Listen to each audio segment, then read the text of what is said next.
utang nito.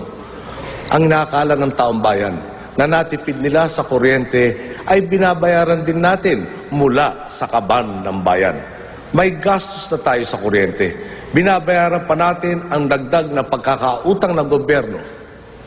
Kung naging matino ang pag-utang, sana'y nadagdagan ang ating kasiguruhan sa supply ng kuryente.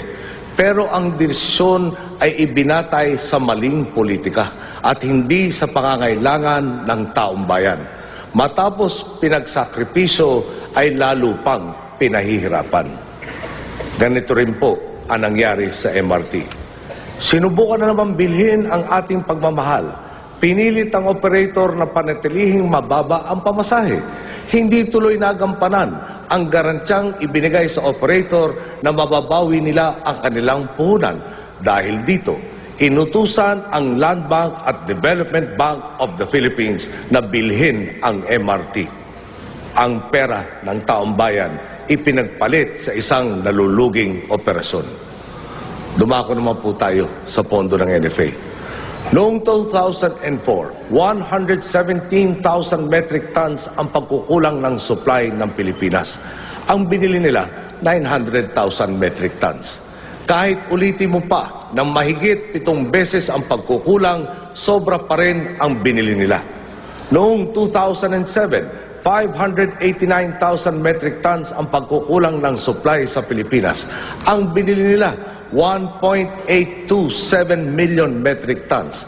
Kahit ulitin mo pa na mahigit 3 beses ang pagkukulang, sobra na naman ang binili nila.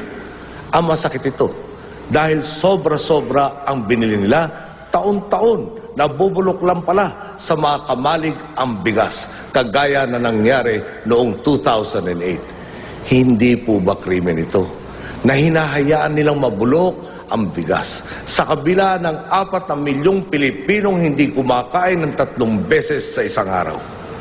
Ang resulta nito, umabot na sa 171.6 billion pesos ang utang ng NFA noong Mayo ng taong ito. Ang tinapon na ito, halos pwede na sanang pondohan ang mga sumusunod.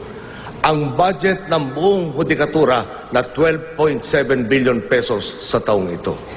Ang conditional cash transfers para sa susunod na taon na nagkakahalaga ng 29.6 billion pesos.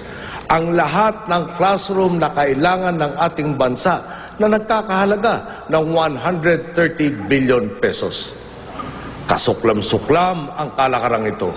Pera na naging bato pa. Narinig po ninyo kung paano nilustay ang kaban ng bayan.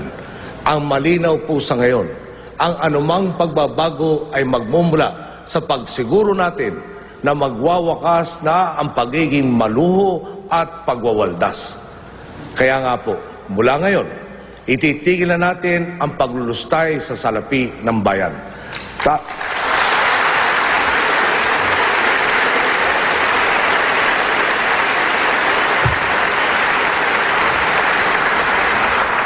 Tatanggalin na natin ang mga proyektong mali.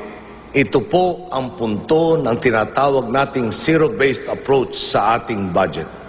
Ang naging kalakaran po, taon-taon ay inuulit lamang ang budget na puno ng tagas. Dadagdagan lang ng kaunti, pwede na. Sa susunod na buwan ay mag-aayon tayo ng budget na kumikilala ng tama sa mga problema at magtutuon din ng pansin sa tamang solusyon. Ilan lang ito sa mga natuklasan nating problema. Heto naman po ang ilang halimbawa na mga hakbang na ginagawa natin. Nandiyan po ang kaso ng isang may-ari ng sanglaan. Bumili siya ng sasakyan tinatayang nasa 26 na milyong piso ang halaga.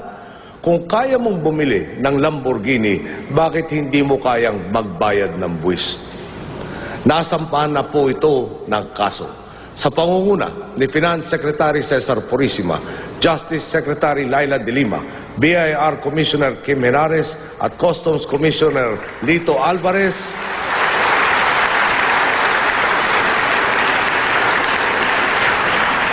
Bawat linggo po ay may bago tayong kasong isinasampa kontra sa mga smuggler at sa mga hindi nagbabayad ng tamang buwis.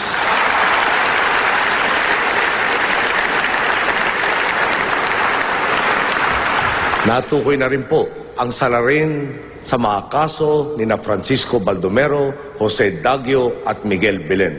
3 sa 6 na insidente ng extralegal killings mula nang umupo tayo. 50% po ng mga insidente ng extralegal killings na nangyari sa maikling panahon ng ating panunungkulan ang patungo na sa kanilang resolusyon. Ang natira pong kalahati ay hindi natin tatantanan. Ang pag-usig hanggang makamit ang katarungan.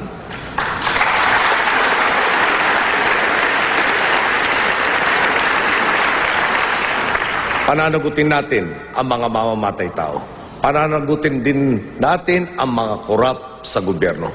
Nagsimula ng mabuo ang ating Truth Commission sa pangunguna ni dating Chief Justice Hilario Davide.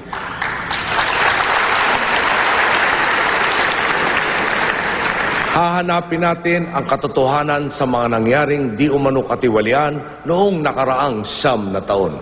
Sa loob ng linggong ito, pipirmahan ko ang kauna-unahang executive order na nagtatalaga sa pagbuo nitong Truth Commission. Likhaing paraan para tugunan ang mga pagkatagal-tagal ng problema. Napakarami po ng ating pangangailangan mula sa edukasyon, infrastruktura, pangkalusugan, pangangailangan ng militar at kapulisan at marami pang iba. Hindi kakasya ang pondo para mapunan ang lahat ng ito. Kahit gaano po kalaki ang kakulangan para mapunuan ang mga listahan ng ating pangangailangan, ganado pa rin kami. Dahil marami nang nagpakita ng panibagong interes at kumpiyansa sa Pilipinas.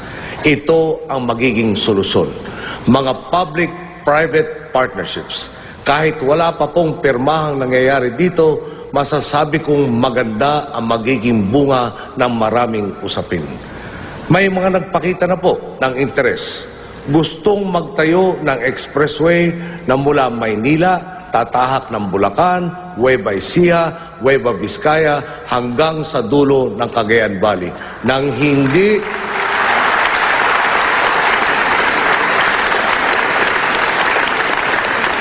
Nang hindi gugugol ang Estado kahit na po piso.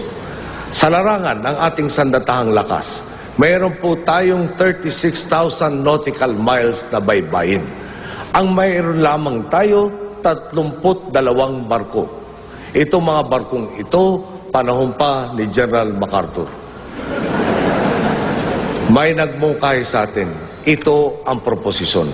Uupahan po nila ang headquarters ng Navy sa Rojas Boulevard at ang Naval Station sa Fort Bonifacio. Sagot po nila ang paglipat ng Navy headquarters sa Camp Aguinaldo. Agaran, bibigyan tayo ng $100 milyong at dagdag pa sa lahat ng yan, magsusubi pa sila sa atin ang kita mula sa mga negosyong itatayo nila sa uupahan nilang lupa. Sa madali pong sabi, makukuha natin ang kailangan natin, hindi tayo gagastos, kikita pa tayo.